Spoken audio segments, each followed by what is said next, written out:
Okay, everybody, welcome to the WNY Athletics Football Playoffs Preview Show. I am Frank Wolf, joined by Tom Prince. We got Russ Battaglia manning all the cameras. We got Timmy Gardner producing today. Francis Beck was supposed to show up, but he had a hot date, so he stiffed us both. I would have done the same thing. I know. I would too, but we're old. We're old. He's young, and, he's going to have a good time wherever he's going. He's probably just going to Adventure Landing. That's probably what he's doing. But it's time for the playoffs. This has been the absolute strangest football season ever. We thought a year ago today, we were talking with Dick Gallagher about there's no way they're going to push this off the fall. They're playing in August. They're going to start things like they normally do. We'll be beyond the pandemic, and that didn't happen. And since then, we've lost a lot of good people. We lost Dick. We didn't lose Dick to COVID. Dick was sick and battling an illness for a long time. So it was a very, I miss very him a short ton. season. I really do.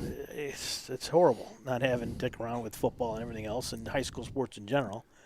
So we're going to carry on and do what Dick did best, which was cover high school football, put a lot of emphasis on it, and so that's why we're here. That's why we continue to do it.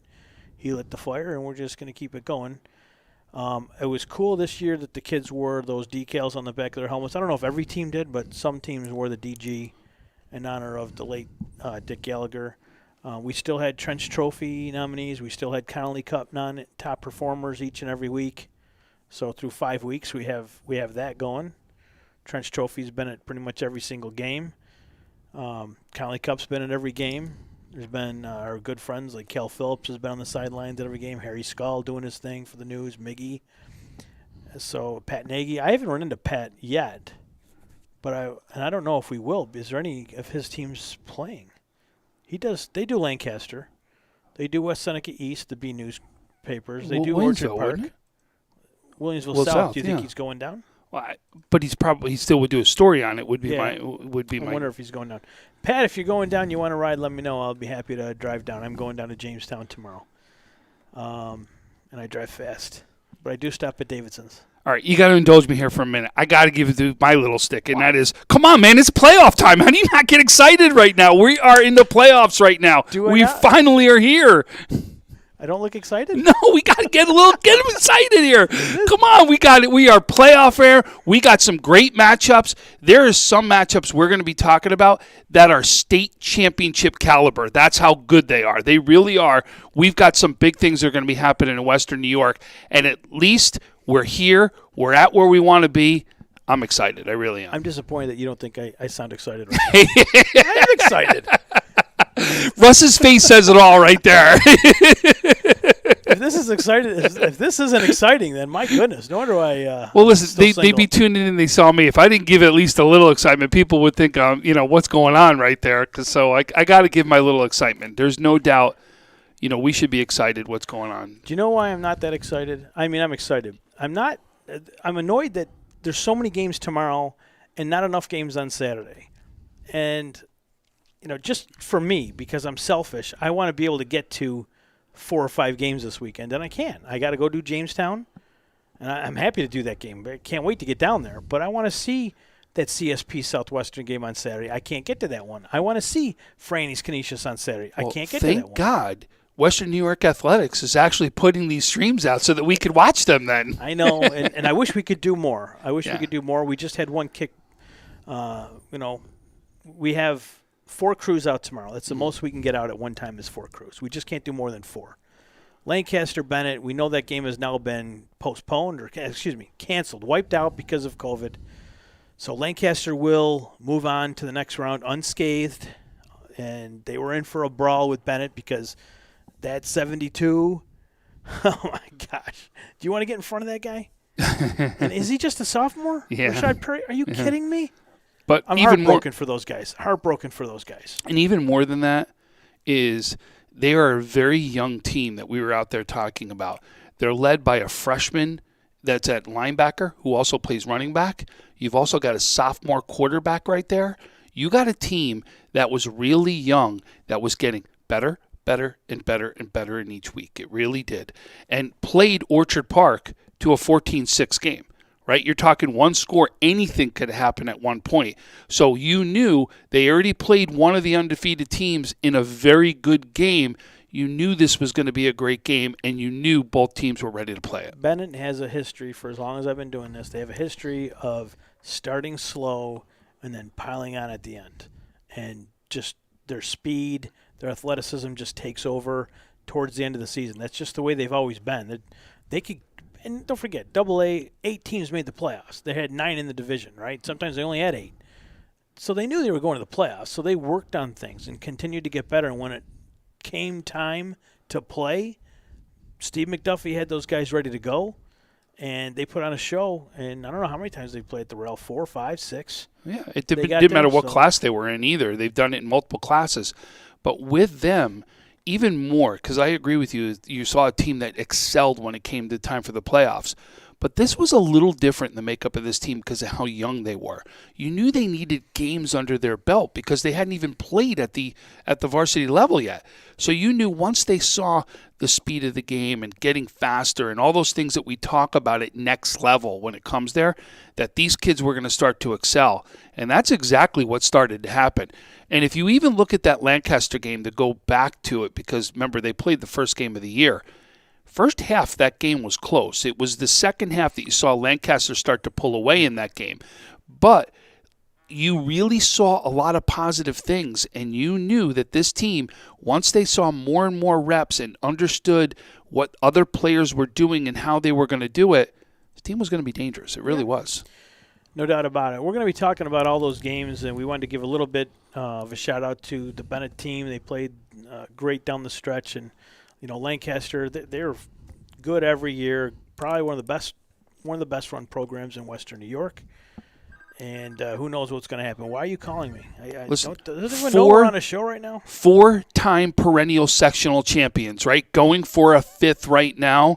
Yeah, you're dang right they got the good coaching right there. You know they're doing all the right things. You got to give them the credit. And listen, right now you are a 4-time defending champion.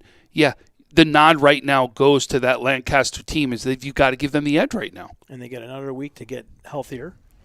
And now they have the luxury of just sitting back. They're not going to get into a big brawl with Bennett. And by brawl, I mean that's just a hard-hitting game. 2 teams that show up and give it everything they have for 4 quarters. That's what I mean by that. They just play each other tough, the right way. And so now Lancaster just gets to sit back and do I get Clarence or do I get OP? So we'll get into Clarence Orchard Park in just a second. We appreciate you watching this playoff preview show. We haven't done enough of these football shows this year. We just decided that we're better off actually being out at games because the schedule was crazy. You had Monday night, Tuesday night, Thursday night, Friday night games, Saturday games, Sunday games. So when were we going to do this show? We just didn't really have the time because the schedule was so crazy. Shout out to all the coaches and the players that took this thing seriously. Even on your best day, and your best week of preparing and staying healthy, this thing just showed up. You know what I mean? It just showed up, and it screwed with a lot of teams. Sweet Homes thinks they're going to play week 1 against this guy, and then Akron thinks they're going to play this team. And next thing you know, they're not playing each other. And you got to take games out of your division that, you saw Wilson play Will South. You saw Tonawanda go and upset Star Point. I've been talking about that for weeks. That didn't get the attention it should have been. You had a Class C team go up and beat a Class A team on their field, and not only did they beat them, they shut them out. To me, that's the craziest game of the year. I'm going to stick by that. I'll die on that hill. I've been talking about it since week whatever. I love it. I You're going to live and die by that one. I love it. I'm I love excited, it. aren't I? Oh, I got you. Finally, I got you up there. Excited I get. Listen, I still got to get you about 10 more notches to where I'm out there talking about. But I'm saving it for Jamestown Will South tomorrow. I can't wait for that game. We'll talk about that. But it's been a hell of a season for everybody involved. Our schedules have been changed. We get here on a Sunday, map out the games we're doing that week. We get to Thursday night and we're like, no, this game isn't happening. So now we got to send the crew somewhere else, ask an AD if you can make room in the press box. If we didn't get to your school to do a game or if we didn't cover your team, we apologize. We probably planned on getting there, and for one reason or another, something happened. I didn't get to see CSP this year, and I've been. We're seeing them Saturday, you'll see them Saturday. I won't be able to get there. I mean, I've seen them on film. I've seen some of the live streams that they've been able to do for them, but the only real shot I had of seeing them in the regular season was that Southwestern game. But we as Western New York Athletics have covered, I think it's somewhere between 55 and 60 teams is what we covered so far for this season. Okay. Which says a lot. I mean, we really did do as best as we could to cover as many schools to at least get them a game that's out there. I think we got all the Monsignor Martin schools. Pretty sure we did because we got Canisius. We got St. Francis, we got Bishop Timon, we got St. Mary's, we got Cardinal O'Hara, and we got St. Joe's. Okay, so we got all 6 of them. Yep. And then we didn't get Allegheny Limestone. I don't think we've got. Did we get Olean one week? Yeah, we got Olean when they played Depew. Okay, did we get Portville? No, Portville is on the schedule this weekend to get them. We will get them this week. So some teams we saw over and over again, and that's because we had a contract with Jamestown. They contracted us to do all their games at home and away. So thank you very much to Ben Drake down there for hooking us up with that. We greatly appreciate that. Ken West gave us their home games. Ken East gave us a game. North Tonawanda gave us a couple games. And so we had to go do those games, and we appreciate all those ADs for hooking us up. And then it was just a mad scramble. Where can we get to? Who has a press box that can have us? Because we're anywhere from a 2 to 4 man crew to pull this up. You can't just show up and live stream. It's not that easy. You have to have the equipment, the cameras. You have to have the internet and the service. And you get to a game, or I get to a game, or Jake Fyack would get to a game, and literally we'd have everything set up. We'd have everything ready to go, the internet looking good. As soon as we go live, something happens. You lose the internet, or something went crazy, and then we had to fight with it.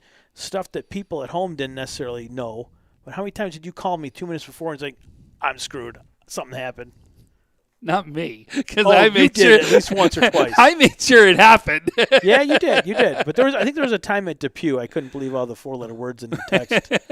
And you don't swear a lot. That wasn't though because of the internet. That was because I couldn't get the cord on the camera to match up. Yeah, and I had an extra cord. I ran out to the car and got the cord and switched the spot where the camera was to make that one happen. Yeah. That was the. In fact, that was St. Mary's and Bishop Timon that game. Okay. That's the game that was. So we've bent over backwards to get any stream that worked. It was not that easy. Trust me. We've worked at this. We've gotten better each week, and I think we'll do a really good job this weekend. What games are we doing? Let's get that out of the picture. So we're doing 3 games now. So 4 all games right, tomorrow. there's 4 games that we're going to be doing on Friday. Okay, they are the first game we're going to be for South Park, Grand Island. We know that the Grand Island parents will not be able to attend that game, so we will be there doing the South Park Grand Island game at All High. The second game that we're going to be from Medina. We'll be live from Medina, where Medina will be taking on Eden. We will be at Iroquois, as Iroquois will take on Olean. And then the 4th game will be the Jamestown game, where you'll be Jamestown, Will South. So those are the 4 games that we're going to cover on Friday evening. Saturday, 1 game. It'll be 2:30 game, the CSP versus Southwestern game. We are going to do our very best to get that one out there. We're not sure the signal. We just talked about things yet. We're not sure how strong the signal is. If we have a strong enough signal, we are absolutely going to do that live. If the signal is not strong enough, we will delay it. We will tape the whole game, and then when we get back to the area, we will upload that and then broadcast it like it's a live event. Yeah. And the reason why weren't going to do the Lancaster Bennett game is because they already have a live stream there, and they also have the radio going. The game's been canceled, but that's why we chose not to do that game. We knew it would be a very crowded press box, and it would be tougher to get in there to be able to do. So we understood that. Yeah, same thing with Clarence Orchard Park. They have a stream set up for you. The Orchard Park and press very small box press box is I'll say it because I don't have any ties to Orchard Park, and you would get in trouble if you did. Why would I? It's just they'll be the first to admit it. It's too small of a press box to get in there. Period. Nobody's going to deny that. I mean, it is what it is. I don't have to say anything. You know, I don't have to say anything now. It's all good. So, but we still have one more game. Let's not forget one more game still, which is Sunday, Mother's Day. Oh, yeah. We'll be heading down to Portville for Portville versus Salamanca down on Mother's Day down in Portville. So we're covering a lot of different avenues, but it will be a total of 6 games that we're going to cover this weekend, and we did our best to try to get to as many of them as we could. And we're not going to be able to do that Maritime West Seneca East game either at John B. Wiley.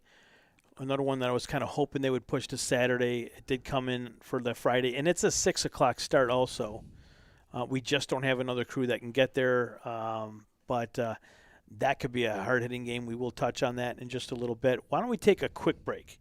We'll take a quick break here from one of our commercials, Howard Hanna, and as soon as we get back, we will dive right into these games. We'll go through them all. You won't miss a thing. Stay with us. We'll be back on WNYathletics.com's high school playoff preview show.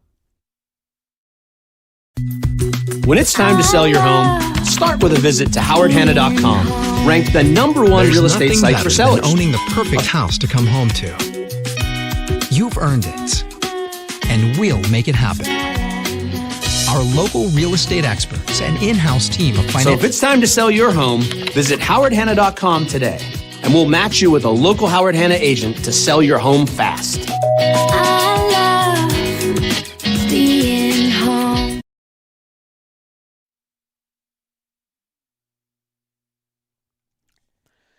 Welcome back to WNY Athletics High School Playoff Preview Show. I'm Frank Wolf, joined by my good buddy Tom Prince.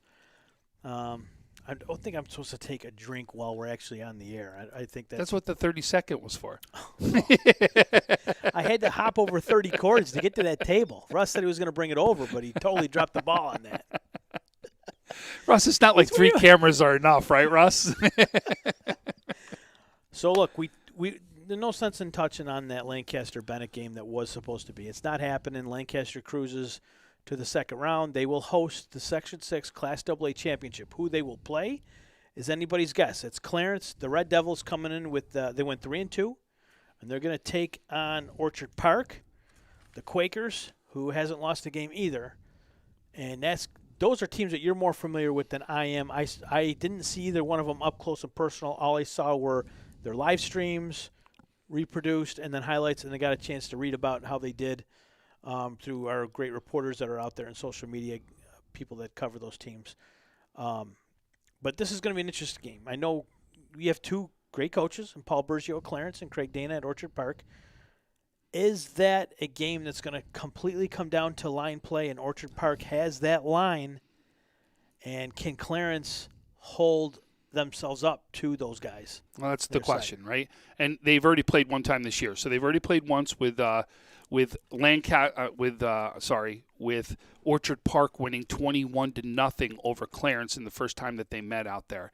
But I'm going to tell everybody right now, I've been saying it since the beginning of the season with Orchard Park. Orchard Park is built very similar to what it was in the past, right? They were known for these huge lines that were out there, 280, 300-pounders that were out there on those lines, and those lines are what led the way. It's exactly what you're seeing right now, and I'll tell you, I love the line play of Orchard Park, and you're talking about they're led by guys like number 64, Matt Baska, guys like 54, Eric Dietz. These are 2 guys that have been on that part of that line, that are leaders on that line, and I'm telling you, that's where I look to first. I always say, it doesn't matter what game, I always say, let's go right to the line play. Let's see what they're capable of, because that's going to tell you whether your quarterback's going to have enough time to throw the ball, or are you going to be able to run the ball that day.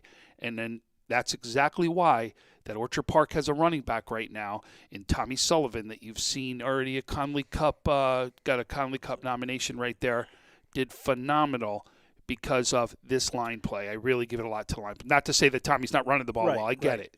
But it is led by line play. And we do not talk enough about sometimes these kids that are on the lines to get the credit they deserve, because this is a line that deserves it. And that's a kid that we discovered, we started really seeing last year down at Jamestown. He had a couple of nice runs in that game. They beat Jamestown. Yep. Oh, it was something that we talked about. Is we knew this was something that was coming around with Orchard Park, and it was. Let's wait and see, though. The reason why it was wait and see is because you had a sophomore quarterback, and one of his lead receivers is a sophomore that's out there. So you've got Ben Casella right now as the quarterback. Dylan Evans is one of the connections on the outside. And now you're sitting here going are they ready to step up? Are the sophomores ready to go? They've answered the question and answered it loud and clear. We're ready to go. And Ben Gasella has stepped up as a leader, done exactly what we thought he was going to do. I'm telling you guys, here's the one thing I knew about Ben Gasella that a lot of people in Western New York that are in the sports community knew. This kid is a baseball player. I'm telling you, this kid can go big time in baseball. He's a catcher is what he is. But this kid's got a cannon of an arm behind the plate. And everybody knows in a lot of teams the catcher is almost like a second coach out there in the field, right? Somebody who's a leader out there in the field. That's exactly what this kid is. He's a leader. He's got all the intangibles that are out there, and he's gone out there and led his team, which has been unbelievable. And then I was telling you, Dylan Evans is a kid I've seen not only excel now on the football field, he's somebody who's excelled on the basketball court too. So he's taken those basketball court skills and really used them on the court too, especially with some of the catches that you've seen with him going up in the air and doing some things. He's got great athletic ability. He's got speed. There's no doubt. And then you've added some of these other players in, like we saw the last game against Bennett. How about Aiden Dempsey right there? Aiden Dempsey had what I thought was by far one of the top defensive games that we saw.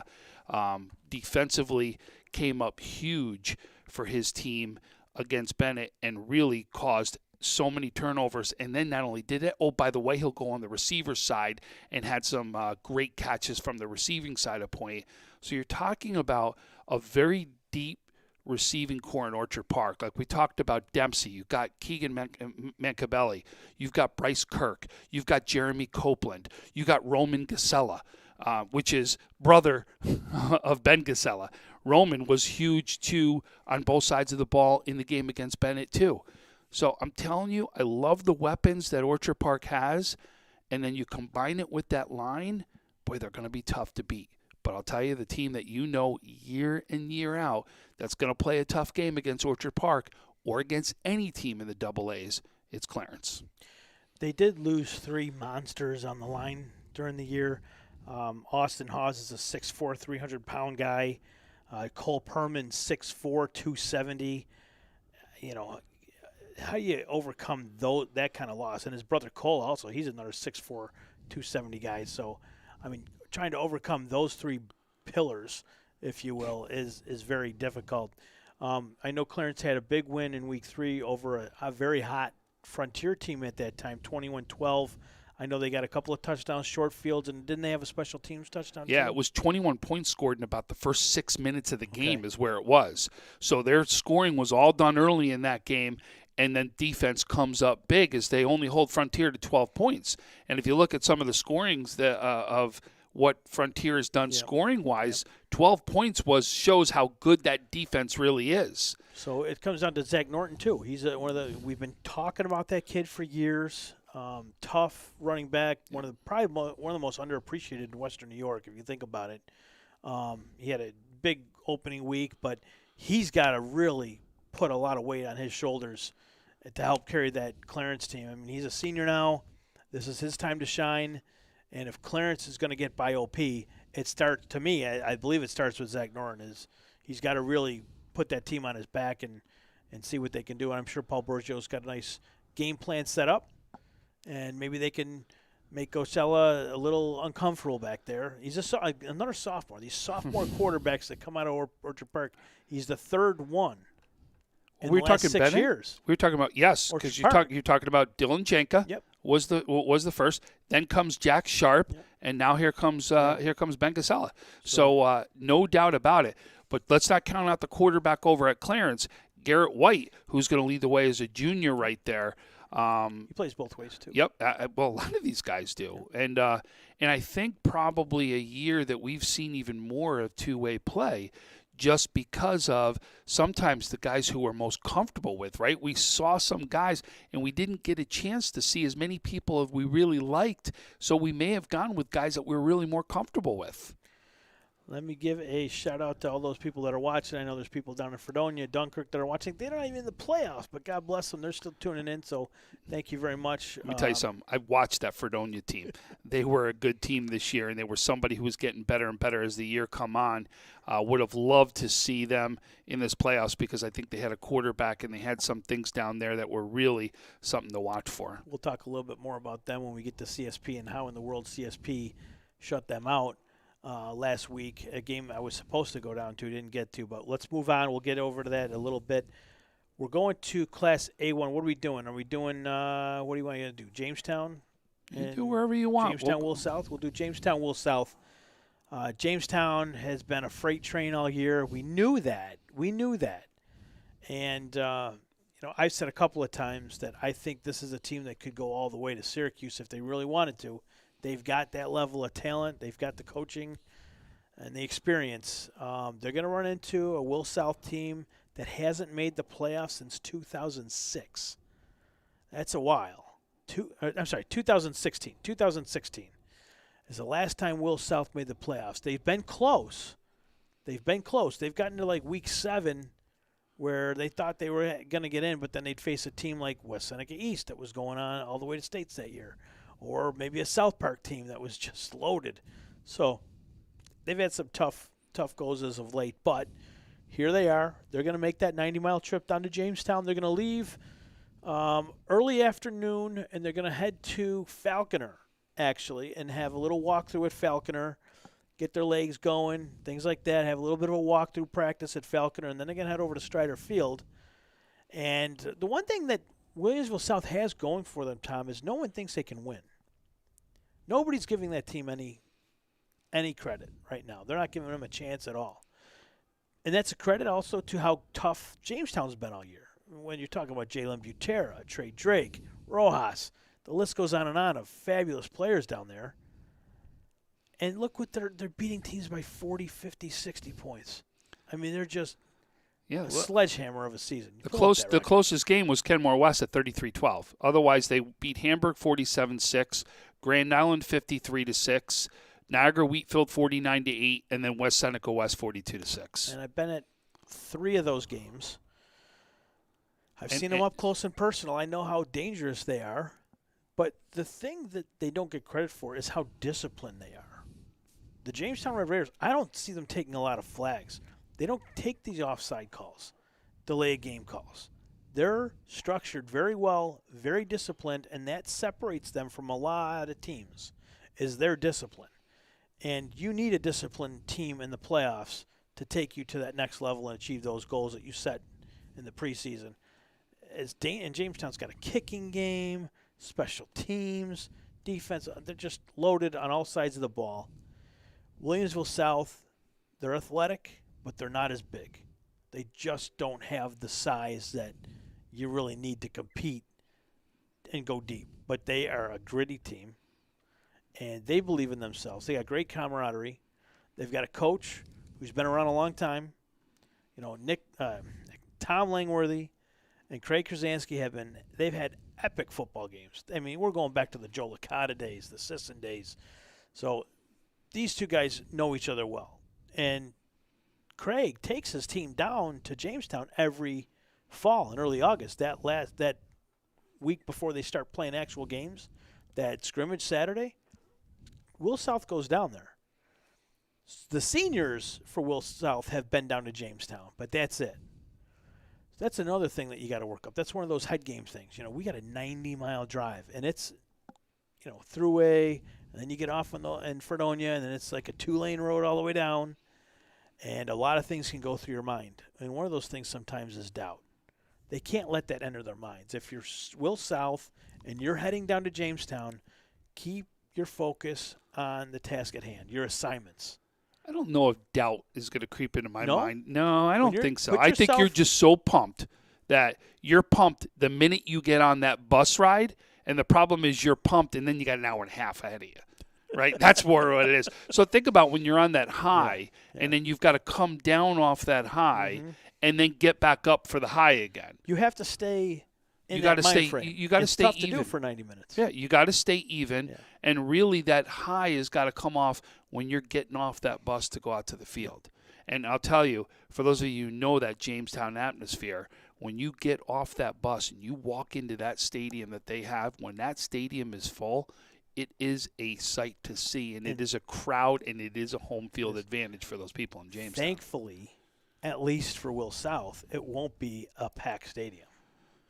Agreed. It's all what you're talking about is that ride down there is to be able to control your emotions. How about some of these Will South ballers? That Dewey kid, I mean, starting to come into his own. They've got athletes there. I mean, they've got a decent quarterback. They've got that Jeremy Matute. Yeah. He's been around. He knows his way around the football field. He could play. Skilled players. I think they're a little more. Ostrowski's another one. Ostrowski, how can you leave that out? So they've got some line play. They've got some skilled players. I think they're a little better than Kenmore West. I think they're a little more balanced than Kenmore West. I don't think they're in the Kenmore West team that went down there a few weeks ago. They could make some noise, is all I'm saying. I don't know if they can win that game. I know no one's giving, if we're going to put a gun to my head, I got to pick a winner. I'm going to pick Jamestown. But I think Will South can make it interesting for one reason. More than one reason, but you got a coach that believes in them. And Krasansky believes that if the kids stick to their assignments, and if they can take a Butera out of the game and a Rojas, which is a tall task, it's possible that let's have someone else try and beat you. But Drake is a talented sophomore quarterback. He's listed as a sophomore. He plays like a senior quarterback. Well, he's got a year under his belt. He does. He's a sophomore that's got a year under his belt. Playing double-A teams. Exactly. And took him to the playoffs as a freshman. Mm-hmm. If I was picking early season and they were still in the double-A, I would have picked them to be a pick-em between him and Lancaster. I was picking Jamestown, and Lancaster knows it. I talk to Bruce all the time. Yeah. I love that Lancaster team, but this Jamestown team is just loaded from point A to point, from A to Z with talent. Yeah, and that's exactly – and lost some players. Not only that, lost some players that could be all Western New York type players to boot. Yep. So, listen, we're talking about on paper at this point, right? When you get down there, emotions, all these other things come into play. No doubt Will South is going to be ready, and coaching staff will have them ready to go. The big question will be how this game starts off, right? If Will South can stay in this game at all, it'll be a close game then, right? Because what happens is they've got to get that early start just to be able to get that mindset right on their side of the field that we could play with these guys. If that happens early on, watch out. It's going to be an interesting game. Yeah, I mean, the Jamestown-Ken West game was a close game till half, and then Jamestown took over. Yeah. But that's it. Jamestown's played one tough first half. And Will South's got some big wins there. I mean, I thought that was a real big win for them over Sweet Home. I thought that was a real big win for that program at that time. So I've been impressed with Will South. I'm becoming more impressed with them. If they can get into the fourth quarter within a score of Jamestown, that's trouble. Jamestown has to put their foot down early in the first quarter and run away from them. You cannot let Will South hang around with you. You've got to, as soon as you get off the bus, that's when you got to jump on them, and they just got to keep on pounding and keep doing what they've been doing all year to every other team that's come down there or when they've come up here. As soon as they got off the bus, they went to work, pounded that football, bam, bam, bam. How many times did they score on their opening drive? I think every game they score on like their opening drive. So Listen, this team has got more weapons than we've seen in a while, right? This is probably on par with some of the Canisius teams that we've talked about in the past. When I say that, just as far as weapons and opportunities they've got to go out and score, we're highlighting a couple here, but we have really seen it from the tight end position to the wide receiver position to the running back position. It doesn't matter who it is. Somebody's going to find an opening out there and go for it. And the question is, will South be able to stop every opening and every guy? Like, even if you go after Butera and Rojas as your two guys, right, can you stop the other guys or slow down the other guys? That's the question, right? And that's what both teams are looking at right now. But you've got to look at this Jamestown team and sit here and say, this is one year where I'd say is you could be talking potentially that the next round, if okay, a South Park and a Jamestown got through, that could have been a potential state final championship game, caliber game. If South Park is 100% healthy, I agree with you. Yeah. All right, let's go to our next game. We've got South Park and Grand Island. That'll be at All High Stadium. You're on that broadcast. Who are you on it with? I'm on with Stu Boyer. Stu Boyer, okay. Grand Island's interesting. This is a tough matchup for them, but as you know, with South Park, their quarterback's injured. I don't believe he's eligible tomorrow. I think he's going to be out. But they still have Markel Fluitt. Yeah, when we broadcasted last week, he actually was watching the broadcast and put in the comments that he was in a cast. I feel bad for that kid. Good dude. But I still like Markel Fluitt. Oh, how can you not? Mcgowan Fluitt. And that's just from a defensive standpoint. He didn't even run the ball until the fourth quarter in that last game. But I got to tell you, this Jackson kid. Yeah, he's probably the best. He could be the best running back in Western New York. He is something to watch. And he's not the only one that can run the ball. Yeah. We've also seen other guys that can run the ball there. So South Park defensively, that edge rush is going to create some problems for Grand Island. I like the Grand Island team. I do. I just think this is a tough matchup for them. Some of the players that we want to watch. They're going to go with a 2-quarterback set. Yes.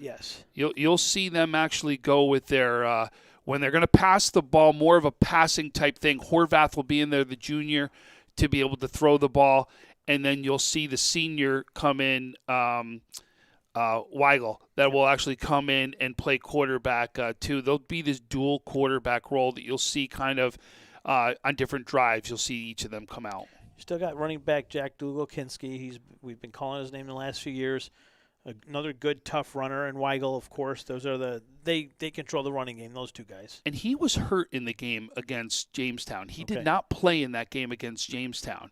So that's an addition that you're talking about. Is do you get your top scorer right now back against another team that we're calling a powerhouse team? Do you get a little bit more healthy? Do you have more scoring opportunity to be able to get him back? Grand Island, I think, wasn't this a game not this past fall, the fall before? Didn't South Park, they were supposed to go in there and win by 3 or 4 touchdowns, and I don't think it was that close. It was really close. It wasn't that far away. Yeah, they were in the game. Yep. They were in the game. So Grand Island is one of those teams that, like a Bennett, saves their best for last. And that's easily what they could be doing tomorrow. Again, another team that's going into All High Stadium with a lot of cards, the deck stacked against them. They shouldn't go in and win that game. But you have Dean Santorio on the sideline, polished, experienced coach. He's been in big games. He's had great players the whole time he's been in Grand Island, so he knows how to he can get the best out of his players. I think that'll be a closer game than people want to admit. I don't know what it is, but South Park, that first week of the playoffs, for whatever reason, they start slow. They just do. And you can go back to the last 3 or 4 years. South Park starts slow in that first playoff game. And that's not a team you want to start slow against. That could be a dangerous team. You don't want to start slow against any team that's out there. And you start to wonder, is not having Hepburn be one of the reasons for that slow play?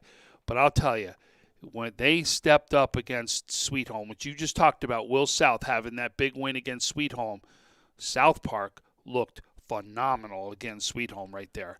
I mean, they just look like. I think they're still scoring. It felt like it, and I'll tell you, it was like at will almost. But I mean, you had Fulgham and Jackson that just you couldn't believe it. It was like they'd hit the hole, and you just go, "Oh, watch out! There they go."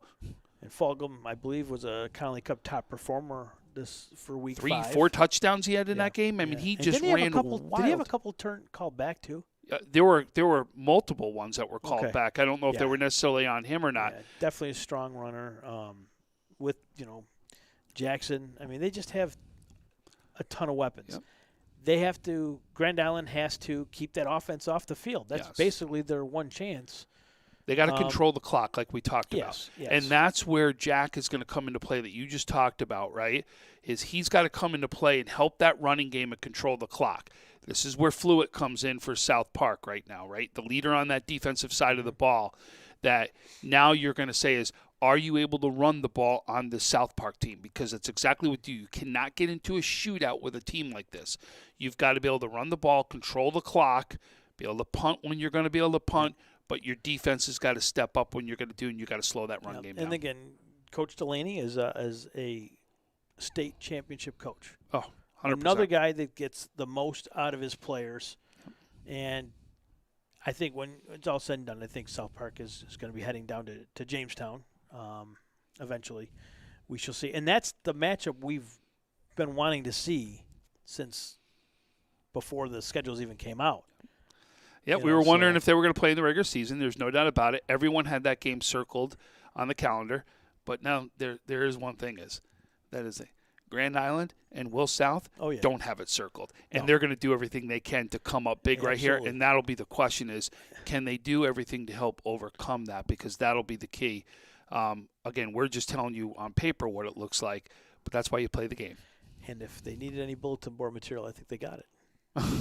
Not from us. All right, so that does it for the Class A's. We're going to move into the Class B's. Why don't we go to Iroquois? And who do we have going out to that Iroquois-Olean game? Is that Jake Fyack. Okay. Jake Fyack will be joined by Tim Chifa. Okay. Will be going down there. Plus Francis Beck will be down there also. So we've got a good crew down there, no doubt about it. Iroquois and Olean. That's an interesting matchup. We haven't seen a lot of Olean. We know their first week out of the year they played Maritime and were shut out 30-0. But balanced. Yeah, but listen, the Maritime team is kind of what we've been talking about in a kind of class of their own right here. We right now is, think about it, Depew was one of the teams that was competing for one of these spots right in here. Yep. And their one loss is the loss to Olean right now. Yep. So you can look at this to see exactly how good this Olean team is. You know, I've also got a chance to see this Iroquois team up close. Yep. This Iroquois team's for real.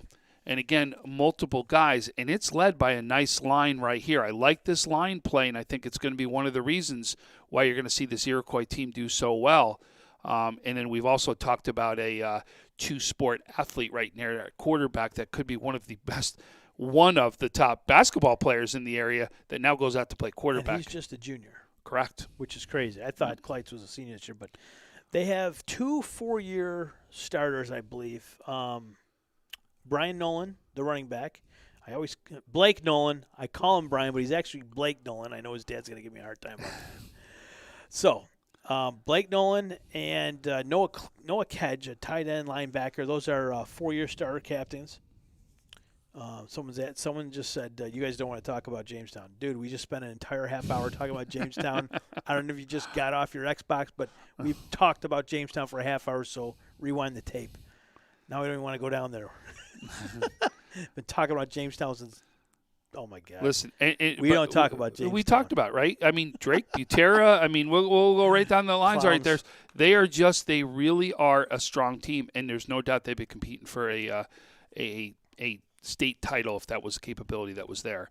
But, you know, we're on to right now, and I'm going to tell you, I very much like this Iroquois team. And you really saw it in one of their first games when they played West Seneca East. And you saw the defense be able to step up there the way that it did. And look at their scores. They've only played 3 games. They've only given up 6 points. 6 points. Would you say coming out into the season, we thought the strength of the Iroquois team was going to be that offense. Correct. But you're saying that defense might be just as strong, if not better. 12-0, 31-0, 68-6. You know what I mean? When you think about it. You know, but when you're talking about needing to put points up on the board, and you've got somebody like Trey Kleitz at the helm right there, there's no doubt that you can do some great things. You talked about it, Nolan right there, right at the running back position. This guy was a bruiser. He's listed at 5'11", 205, and I'm telling you, he ran like he was about 230 as far as the way he could throw people and do what he can as a running back. He really is a strong running back. This team is for real. There's no doubt about it. And they will be ready to play this game. And another very strong coaching staff here in Western New York. This is one of the strongest coaching staffs also that we probably don't talk about enough. Robert Pizzonka took over just a few years ago. I think he took over the year we started the website, actually, 2013, 2016, something like that. It's been a while, or it hasn't been that long of a while. But they actually scored 111 points in just 3 games. Maritime, the scoring machine that they are, scored 100 total in 4 games. So maybe this is the offense of Class B that we should be talking about or spend a little bit more time talking about. But right behind them, Olean. Now, they played all 5 games going 4-1. They scored 96 points. So you got some teams that can score. Olean believes that their strength is their defense, though. They say that's the backbone of their team. So can Olean slow down Nolan? Can they slow him down a little bit and force Kleitz into some uncomfortable passing situations? We'll have to wait and see. But that's what Olean's hoping for to have happen. And on the defensive side of the ball, number 15, Julius Childs, number 14, Jamison Pittman, number 25, Aiden Neno, will be your leaders pretty much on that defensive front right there.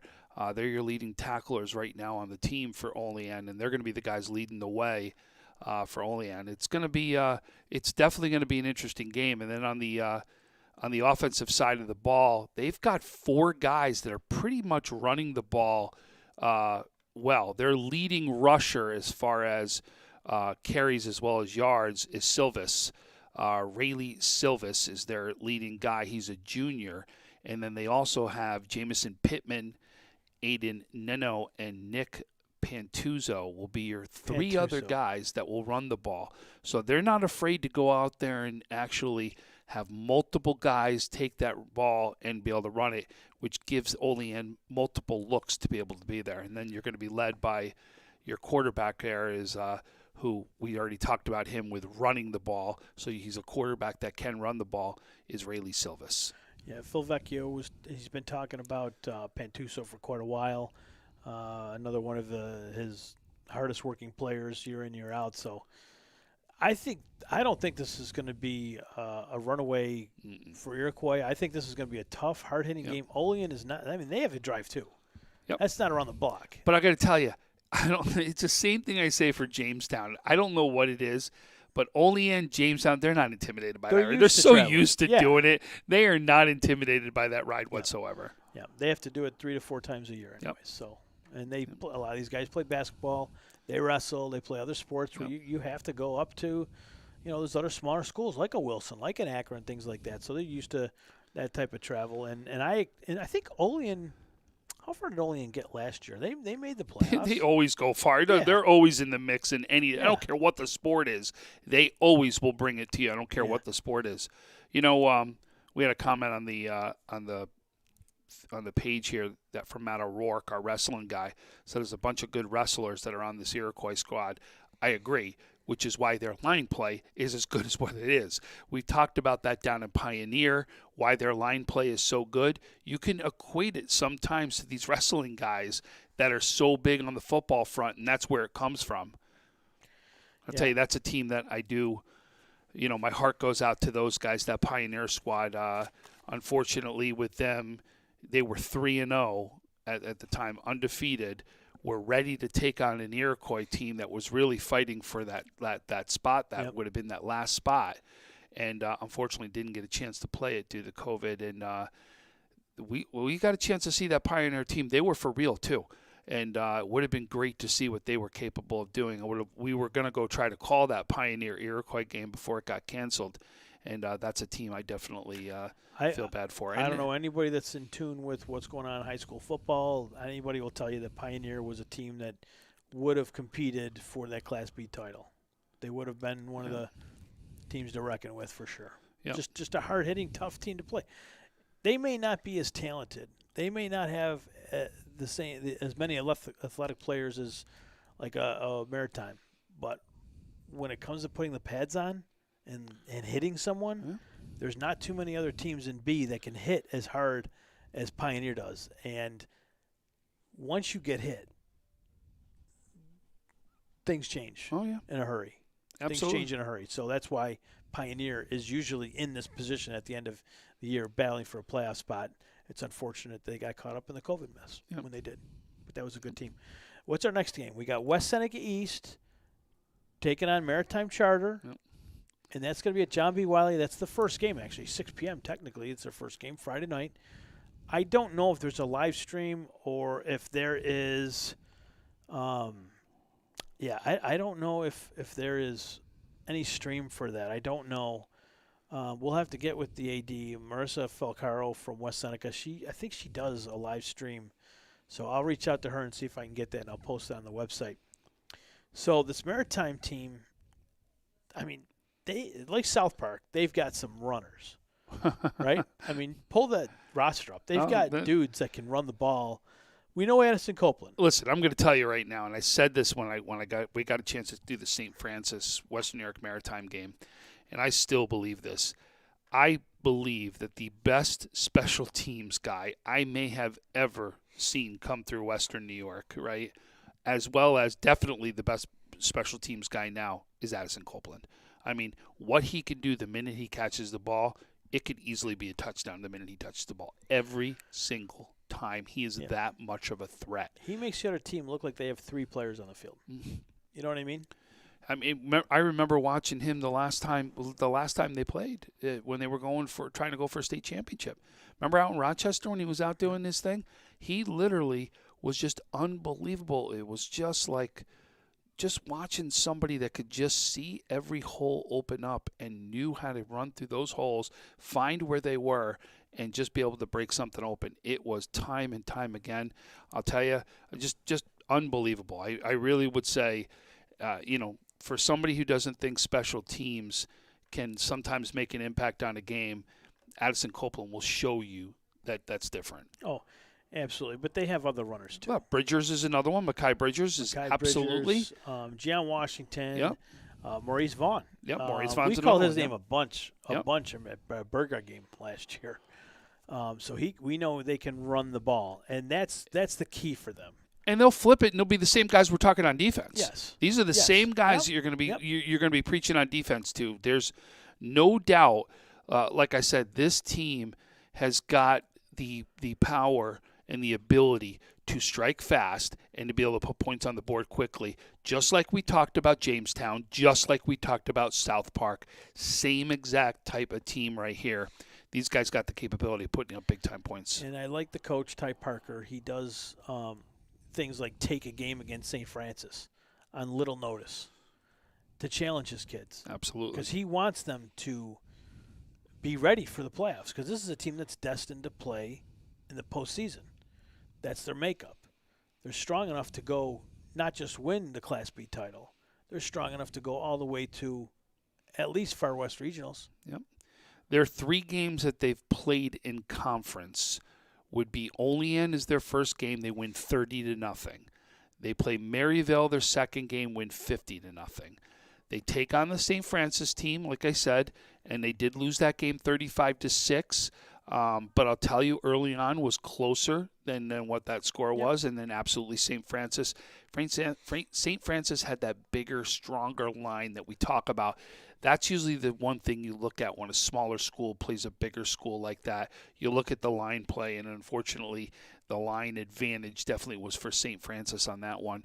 And then they go back to Lakeshore. They go back in conference, win 20-0. So you look at in conference right here, 71-100 they've outscored within the conference. Yeah. So Maritime is going to take on a West Seneca East team that has really one thing going for it: a competent coaching staff. They have a really good coaching staff. Coach Marino does a great job. One thing West Seneca East does well is hit, and hitting is a big thing. Can they slow that offense down through hitting, meeting at the line of play, bumping, taking these guys off their game, and just all 8 guys in the box to the ball? Can they get to the ball quick enough to stop that runner at the line of scrimmage? Can they do that? Can you penetrate into the backfield, right? Can you stop it before they actually get it to their high gear, right? What does that come down to? Line play. Yes. It's exactly what we talked about. Can your line play be stronger than Maritime's line play? That is the key. I saw them and what their line play was as we talked about Iroquois and how strong this Iroquois team is. It was, if you remember that day, Russ, our camera guy right here, we both can attest to this game that we went there, right? So I looked at this West Seneca team that lost this Iroquois game, and I'm going to tell you, the fact that they only gave up 12 points in this game is unbelievable. I'm going to tell you what happened that most people will never see and know about in this game. We get there, game was 6 o'clock on a Sunday. We get there at 5 o'clock, and the rain starts pouring, right? 5 o'clock, as the rain starts pouring, West Seneca West is out doing their West Seneca East, I apologize, is out doing their warm-ups, and they are hooting, hollering into it like you would be no tomorrow, right? And then it was like a monsoon that came down. I'm not even exaggerating. That's how hard it was. And if you looked on the sideline at one point, there was at least 3-4 inches of water deep on the sidelines that went through the middle of my calf is where it went. Because we actually had to run with our equipment across the football field to get into the car. And as it is, we're going through at least ankle-deep water. These kids were out there warming up during this whole time. And as it got really bad, they left, got on their buses to stay dry. Came back out and warmed up then. There's no way that they could have been really dry, right? There had to have been wet, soggy, everything. And they went out and still played a fantastic game. I'm going to tell you right now. I was impressed, actually, how well they did in this game. This West Seneca team is going to be ready. They're going to be ready defensively. The question now becomes very similar to the game that you talked about with Jamestown and Will South. Can they keep it close to make something happen at the end? Or are these players that we just highlighted going to be a little too much? That's going to be the question. Well, West Seneca East doesn't really have that playoff experience anymore. Most of those guys that went to the state title run are gone. They may have one guy left, the running back, number 9. Is he still 9? I don't even know if he wears 9 anymore. But that was their main man. That's who they kind of relied on quite a bit. Mathis, 21. So he's a captain. He did go all the way out to Syracuse. He played a game in the Carrier Dome. Yep. So he could take that experience into the game. But all those guys in Maritime, they went to Cicero North Syracuse last year. So they've been building that program up for a while. Started with Charlie and Comerford, and now you got Ty Parker using his magic, the wizard. And he's got those guys playing at a high level, and they should come out of that game and host somebody the following week. We'll have to wait and see. We're going to take another break. Those are the Bees. We'll wrap it up with CD and Monsignor Martin after a word from our sponsor. We'll be back in just a second. When it's time to sell your home, start with a visit to howardhanna.com, ranked the #1 real estate site for sellers. A few clicks will show you the sales price you can expect for your home. We can get you the most money in the quickest amount of time because we know where the local buyers are and how to reach them. So if it's time to sell your home, visit howardhanna.com today, and we'll match you with a local Howard Hanna agent to sell your home fast. I love being home. Welcome back to the WNY Athletics Football Playoffs Preview Show. Frank Wolf, Tom Prince, WNY Athletics. We got Russ Battaglia manning all the cameras, and Timmy Gardner producing the show, doing all these crazy graphics. We appreciate that. And, of course, Howard Hanna, our sponsor. Thank you very much for coming along for the ride. Saturday, I believe is it a 2:30 start? 2:30 kickoff. CSP hosting Southwestern. This is this you said it earlier. This is probably the game of the week. Of all the matchups, this one right here is the one you want to see. These are two great teams. If I hear anyone ever tell me, one of these parents that of an A school or a B school or AA say, it's C, let me tell you something.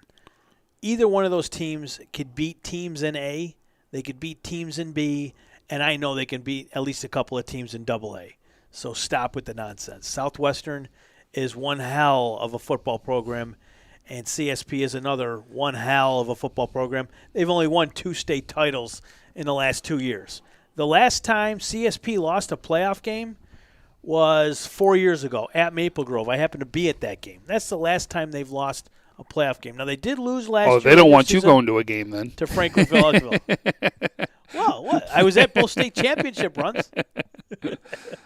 But in all honesty, this is a great matchup of 2 great teams, a lot of experience, a lot of explosive players on both sides. You got Johnny Swabek from CSP. You got Manier from Southwestern, a great pocket passer, Aiden Kennedy, who could also make plays with his feet, but he's a good pocket passer when he needs to be as well. Aiden Kennedy's got 912 yards with 14 touchdowns on the season. By the way, he's played, 4 games? Yeah. I mean, this kid was going to be somebody we were going to be talking about for a possible Conley Cup. That's how strong he's been at quarterback, and he has really led this Southwestern team.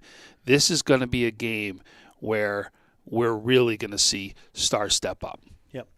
So CSP hosts. This game will be at Clamor. We'll try and live stream it. Worst case scenario, you'll see it on a tape delay the following morning. Let's put it this way. If we have to tape delay it out, I will have it out same day. Yep. So you're going down with Jake? Or who's going down with Yep, you? I will be with Jake Fyak, and as well as we've got a Jeremy camera. Becker. Yep, we got Jeremy Becker coming from Jamestown for that one. But if we cannot go live, my guess is I'm probably back to Western New York by 7 o'clock in that range. My guess is I could probably have it up before like an 8 o'clock type game that we do like a primetime game and put it in that spot for them. The one thing CSP has going for them is obviously they haven't lost a playoff game in 3-4 years. But they have 17 seniors on the roster. 17 guys that have been along for the ride, that have seen what it takes to win. And I know the one quarterback has been playing behind Garrett Hensdale for so long, but he can move. He is a different kind of quarterback. I believe it's Kopta. Mm-hmm. He's got some legs. You know, he could run too. But then you got Swabek, who not too many people really know about, and it's a shame. But Johnny Swabek is one of the top athletes in all of Western New York. Track athlete? One of the top athletes in Western New York. You talk about Copeland, but Swabek is just as good an athlete as Copeland Well, is. when you talk about athletes, you know, a lot of people don't realize, like, track and field. Yes. This is a decathlete. Yes. Right? That means he does 10 events in 2 days. And you're talking about anywhere from the 100 yards to the 100-yard hurdles, long jump, high jump, pole vault, you know what I mean, javelin throw, shot put, discus, the mile, the 400 meters, right? All those things come into play. Sure. And he shows why he's a top athlete. No doubt this kid's for real, and I'm going to tell you. He's got a full ride to Colorado State. A full ride because of the athlete that he is. And he's been on those state playoff teams. Not only did he play in those games, he might have been the best player in those games. Yeah. You know, you got Cam Barmore, you got Garrett Hinsdale, you got Zach Overton. He's one of the top athletes in Western New York, one of the best football players in Western New York, and that's why CSP has a chance to win on Saturday. A lot of people are high on CSP. I kind of lean a little bit towards Southwestern in this because I don't think this group, CSP, has faced a passer as good as Aiden Kennedy as this year, at least. And Kennedy's I don't got think a some lot weapons. of people in Western New York have seen a quarterback to this caliber. Very true. Yeah. But he could create some problems for CSP. But the line this year for CSP is even better than the line they had last year, I believe.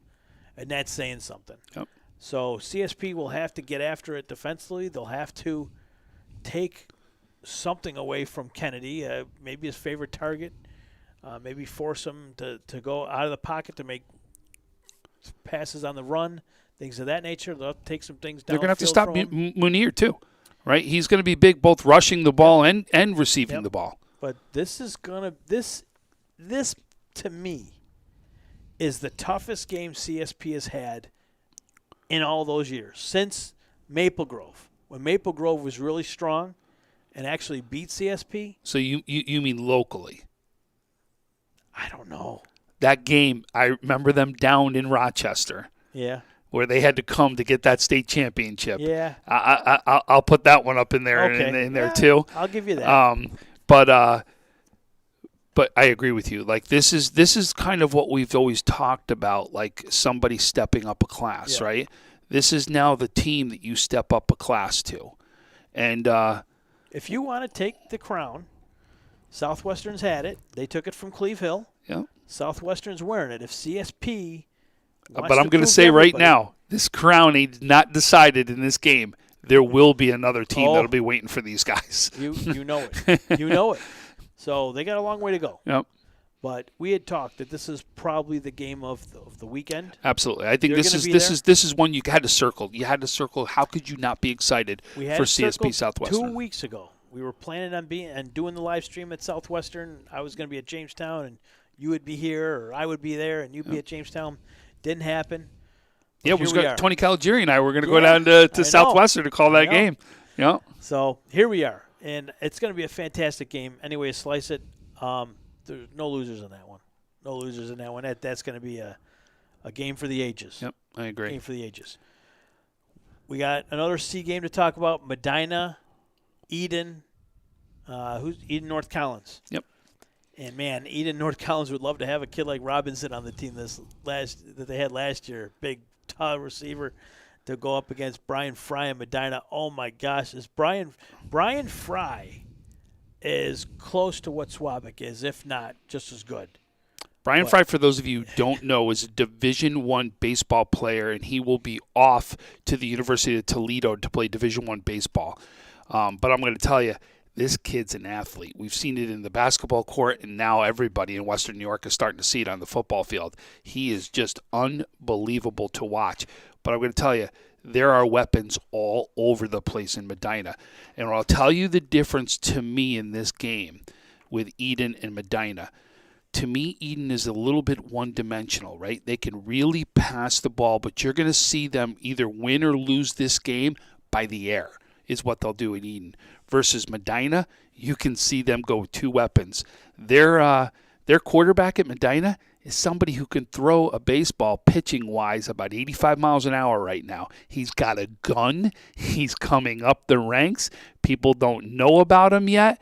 And I'll tell you, this team is for real. This is a game where this is going to be very, very interesting to see. And that's Xander Payne, who actually is the quarterback right there. But, again, you're talking about Joe Cicchini over at tight end. He'll also play wide receiver. We've seen Jaron Rim out there, Tyler Chin out there, Brian Fry. I mean, this team is just loaded. They really are. We got a chance to see them put up some big-time points out there. Their games, they've got 4 games right now they've won. They won 50-0 over Newfane. They won 36-7 over Akron. They won 48-0 over a powerhouse team of the past, Cleveland Hill, and then 32-6 over Tonawanda. Think about that, 4 games, 13 points, 81-30. That's about 160 points to 13. Yeah, and that's just me doing real rough math. Yeah, you know, I'll tell you what, Brian Fry gets a lot of the credit, and he's an exciting player. And I saw what he did against Tonawanda. He was a one-man wrecking crew, but that kid Tyler Chin, yes, is also a very dangerous player when the football's in his hand, especially in a special teams position. He could take one to the house just as easy. He's a kid that Eden North Collins is going to have to keep an eye on. It's going to be a tough sledding for them. And what I like about Medina is, they were always playing up in B because they had those associations and with, I think it was Barker and Lindenville, which was kicking them up to B because of the numbers. But they went alone this year, Medina, and I think that was the best thing they could have done because now they're in C, where they probably should be from a numbers perspective. And it's a crowded field. It's a loaded field in C, and they fared very well. They got the number 2 seed overall. So, I mean, let's say Southwestern gets past CSP tomorrow. They're hosting this Section 6 Class C championship in Medina next week, provided they beat Eden there, of course. Right. Eden North North Collins. Collins. I haven't seen the Eden North Collins team just yet. We've heard a lot about them. I have seen You them. have. I have seen them. I saw them play against their win over Lackawanna. Now, I don't know what happened in the JFK game, but that looked bad. So, do you know what can we expect out of? This is what I talked to you a little bit about when I started this off. It's a one-dimensional team. You're not going to see them run the ball as much as you're going to see them pass the ball. Their quarterback, C.J. Serrata, right? He's got 900 yards himself. Yep. So we just talked about how good Kennedy is. Well, this kid's got 900 yards himself. He's legit, and he will absolutely throw the ball. But the question will be, can Medina stop the passing game? Because that's going to be really the key to this whole thing. You know, you also look at their running game, right? Their number one running back is Serrata. So you can see he's going to run the ball and throw the ball, but a lot of the offense will go right through the quarterback is what it's going to go through. So the question will be can you stop CJ? That's one of the biggest things, because that will be the lead to this whole thing. And if you can, that's going to be something we're going to see. Yeah. But I'll tell you, we've seen a lot of guys step up that we saw. We saw a great game by Trevor Masako when he was out there, both defensively and offensively that was out there. There are other guys that you're going to see, Austin Serrata. And by the way, Austin and CJ are not brothers. They're cousins is what they are. So you've got cousins that were out there where Austin came up big, also receiving the ball. This team is a very, very good team. They really are. But you may need to see them do something else to try to beat this Medina team. That'll be the question. I know they're very young. I do know that about Eden. Rick Weber told me in an email when I reached out for some information. He said he's impressed by how this team has responded. He said we had a lot of inexperienced football, a lot of first-time football players playing at this level, and he's exceeding. He said they are exceeding expectations. They came together awful quick, and he's very proud of the boys. And they're going in with a lot more confidence than you may think, and that's a dangerous bunch. They're 4-1. They should be very confident right now, and that's exactly the way the coach should be thinking, and the players should be thinking. And again, you've got a quarterback that has lit up the charts right here. There's no doubt that this quarterback is for real, and you'll see both these quarterbacks to do some big things. I really think you're going to see two head-to-head quarterbacks here. That between Payne and Serrata, that you're going to see some fun stuff in this game. This should be a game where there'll be points put up on the board. Well, we hope to see that. And good luck to the Mustangs, and good luck to the Raiders and this weekend. We got a special in that game, you guys, as the Inside High School Sports crew will be yes. put back together, as Tony Caligieri and Roger Weiss are going to call that game. And we're going to have our best producer over there, our camera guy at that game also, as Tim Gardner is going to also be producing that game. Boy, you guys are going to be in a treat for that one, I'll tell you that. Oh, boy. My phone's going to be off the hook. Hey, if I just called Frank Wolf's phone to go off the hook, I just did my job, didn't I? Roger, don't make us regret this, please. But so that'll do it for the Class C's. Let's move on to D. Salamanca is going to, Salamanca Portville is taking on Portville. Now, that's the Sunday game. Do you want to start with that one? Wherever you want. No. I don't know if Tim was right. No, we got Franklinville, Elgaville, and Randolph. We'll start off with that one. The FE Titans. You're killing me. The FE Titans, I mean, this is one of those programs that, like CSP, came together, merged, got things going. This is, started with, coach from Salamanca, Bartozek. He left that program in good hands. You got a good set of coaches down there. And Franklinville, Ellicaville is a team that we really haven't talked much about this season. And there's a reason. I think there's a reason for that. You know why I think that they fell kind of under the radar was because of their first game. Okay. Their first Akron. game that they lost to Akron 21-7, I think everybody said, "Oh, this isn't the same Franklinville-Ellicottville team of the past," when they really should have realized, the differences that were going on right there. First game, then they bounce back. They play Salamanca to a 7-0 win. Then they win against Cattaraugus Little Valley 41-12. Then beat Randolph 28-0. Then beat Maple Grove 20-0. That was a forfeit. Oh, I apologize. It was a forfeit. Yeah, and then beat Silver Creek Forestville 50-13. So you can see that towards the end, things started getting going there. Couple shutouts, couple things, and I'm going to tell you, watch out, because I think that they were underestimated because of the early start for these guys. And Randolph is a very small team. What I mean by that, small in numbers. They've been down. They've been real low. Even practicing for them has been a challenge.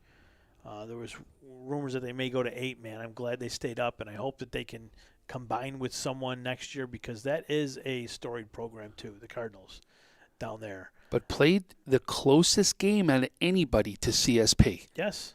Yep. Was a 25-6 game right there, and it's the best game that CSP saw out of anybody. So this Randolph team is ready to play. Yeah, they got about 6 or 7 of their starters are sophomores.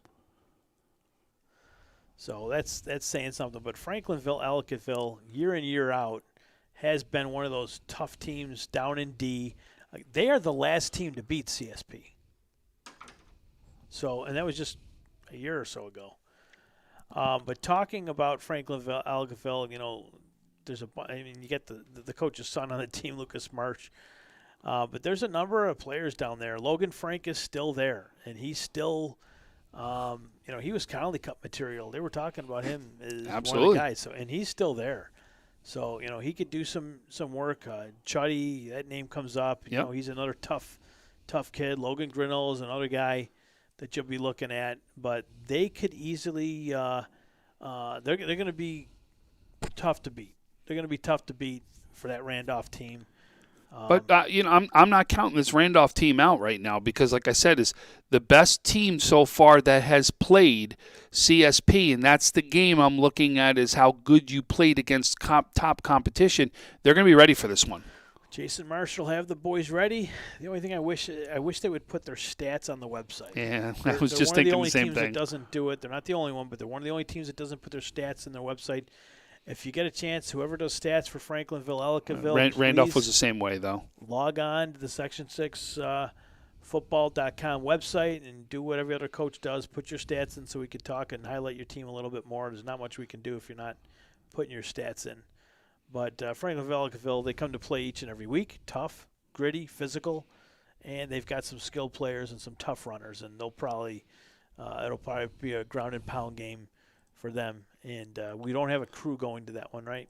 No, we do not. We do not. So we'll have to get you guys, if you can get to the championship game, that's where we'll see the Titans. One of my favorite teams. Evil Frank, they used to call them, but they like to be called the FE Titans, so that's what I'm going to call them from now on. And let's retire the last one. Portville Panthers, the 5-0 Portville Panthers on Sunday. Tom, we'll be there. You and I are calling that game, aren't we? We are. Oh, boy. We are. Oh, boy. So. And Russ will be down there on the camera, too. Oh, man. On Mother's Day. His wife's going to kill him. Are we sure he got the okay? No, but I didn't want to keep bringing it up to see if it was going to be a problem.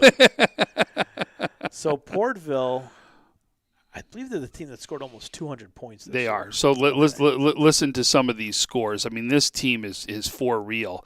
So Portville played St. Mary's, won 34-0 to kick off the season. And we've got a chance to see St. Mary's. They've got 3 really good running backs that are out there, and to shut them out is unbelievable. Then they go to Maple Grove, win 60-6. They play Silver Creek Forestville, win 62-14. They played Salamanca already and won 54-14 in that one, and then had a forfeit versus Cattaraugus Little Valley, so 20-0.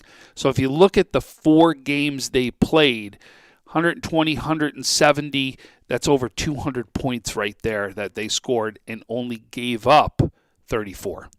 So I'm going back to that Salamanca game, and it looks like it was 13-6 at the half, and they didn't really take over until the second half. I mean, particularly in that fourth quarter, they scored, looks like 4 touchdowns there. So that's where they did a lot of their damage. So it was still a relatively close game halfway through that third quarter, I'm sure. So we'll have to wait and see what Salamanca can do this time around. Now that they've got all that film, they've got that first loss out of the way. Was Salamanca 100% that afternoon? I don't know. I did see Salamanca play here against, I believe it was Timon. No, it was St. Mary's, actually. And they did a number on St. Mary's, too. So Salamanca, big win for that program when they came up here. The game was actually in Kenmore at St. Joe's. Yep. They got the coolest team buses. In Salamanca, we were trying to get down there. They've got their new stadium down at Salamanca, too. But I'm going to tell you, this Portville team, you need to stop the run. They're going to be led by this running back, Jaden Lassiter, right? 739 yards so far rushing the ball. This kid's for real. There's no doubt that's where it's going to begin. Can you stop him? Because you're talking about 700 yards in 4 games. Jaden Lassiter. We've been talking about him for a couple of years, too. Yep. I mean, he's got Connolly Cup material written all over him. Here's the thing, though. So they went out on COVID pause. When did they go on pause? Right after the No. When did they go on pause here? Last Wednesday. So they've been quarantined, and they've only been able to do Zoom stuff. So they haven't even been on the field. I don't think they'll be on the field until Sunday. Wow. And that's when they play their game. So the kids have been working out on their own, I'm sure. If it was till Sunday they have, then I give both these teams credit for still making this game happen and not trying to cross over and not make a game. I give them all the credit in the world for making this game happen. I really am. Yeah, absolutely. And I can say that for as many teams as we saw. Like you said, is every time we were talking about days before a game would happen that, switch another game. Like teams were as flexible as you can ask teams to be this year to try to make as many games as it was possible happen.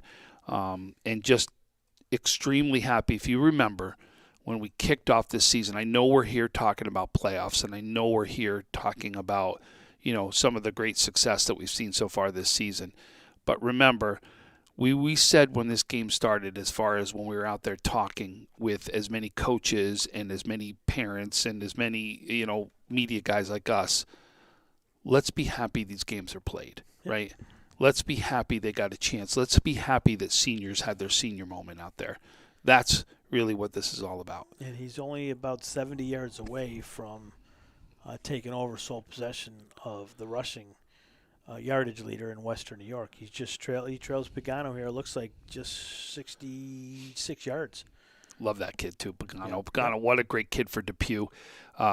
True leader out there in the field. You want to talk about really a kid that could, if the Buffalo News does its 3-sport, athlete that they talk about right there, Christian Mcgowan is going to be right in the mix there. You're talking about somebody who was unbelievable on the basketball court, that averaged about 20 points a game, then went to the football. Now you could see leading the yards there.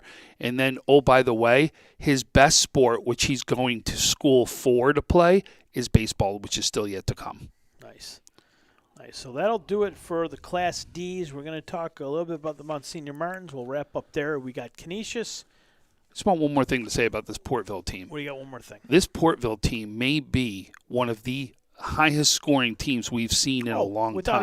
Without a doubt. So be prepared that this game, for you to win this game, even when we're talking about Salamanca, you better be ready to put some points on the board, because if you think you're only going to score 30 to maybe win this game, you better be ready to really put it up, and we're going to be excited to actually broadcast that one out. I do like the Salamanca team. I got to tell you, we got a chance to talk with them when they were up here playing that game against St. Mary's and meet some of those players and coaches. They've got some players too. Absolutely. Big, tough, I absolutely do not want to downplay the Salamanca team, and we're absolutely just talking about what we've seen here.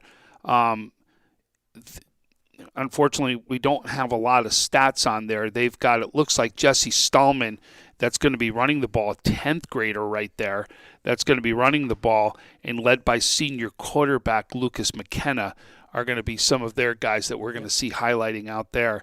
But I'm just talking strictly of what you've seen so far this season, and it just shows that this Portville team is dangerous. They really are, and they can really put points on the board. And that'll be the question: is can you slow them down enough and be able to still score enough? Because slowing them down, you may hold them to 28 points as slowing them down. That means you still got to put almost 30 points up on the board, right? And now that's a 6 o'clock kickoff Sunday. Yep. You and I in the broadcast, and maybe we'll get Francis to come down with us. He said he wanted to go.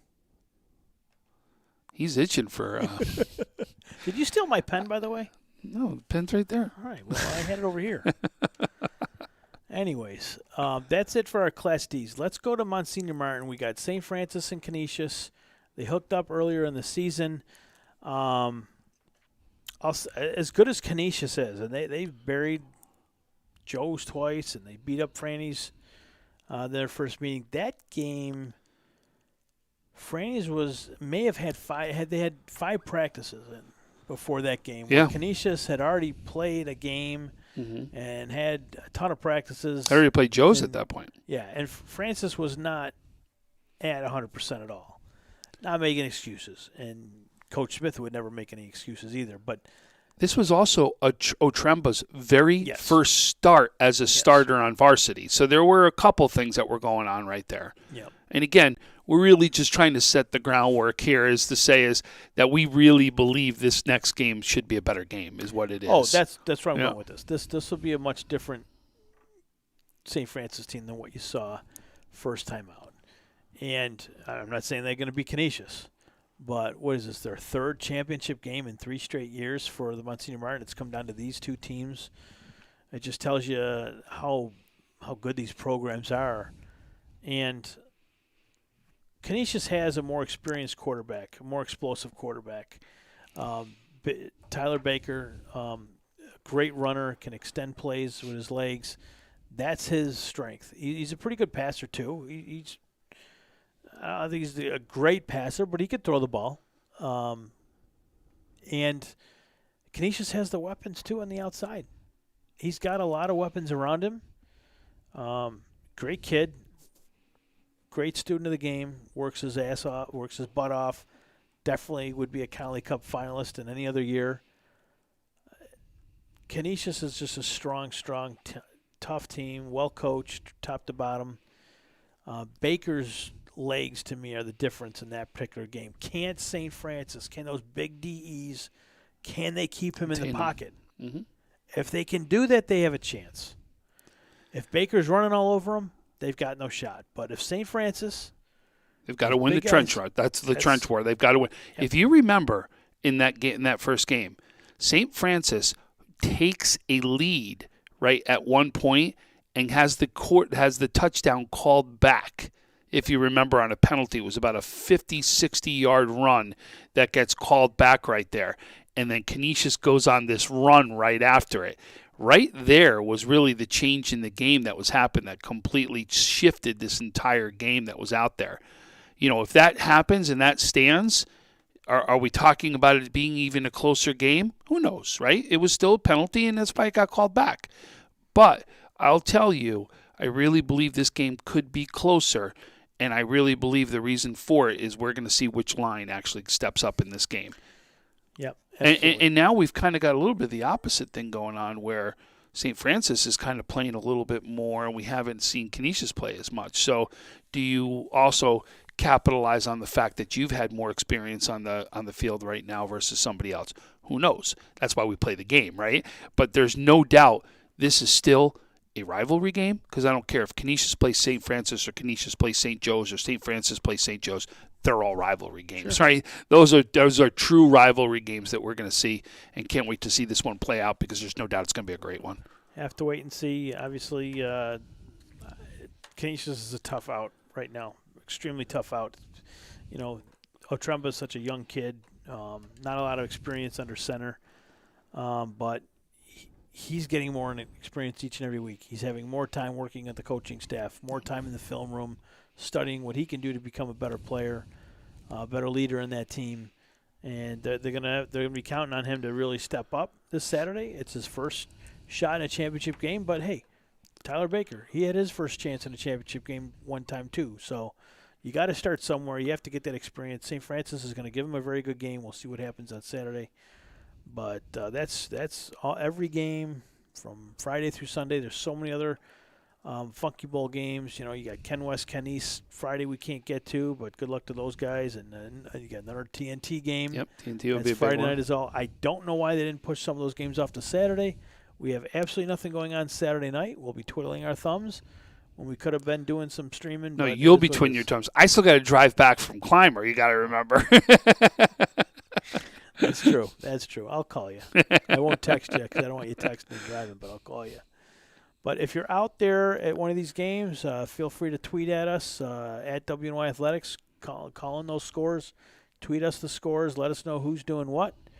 And we'll do this again next week. We'll preview those championship games, what's left of them, and go from there. So it was a pleasure working with you tonight. Came all the way out here. Did some homework.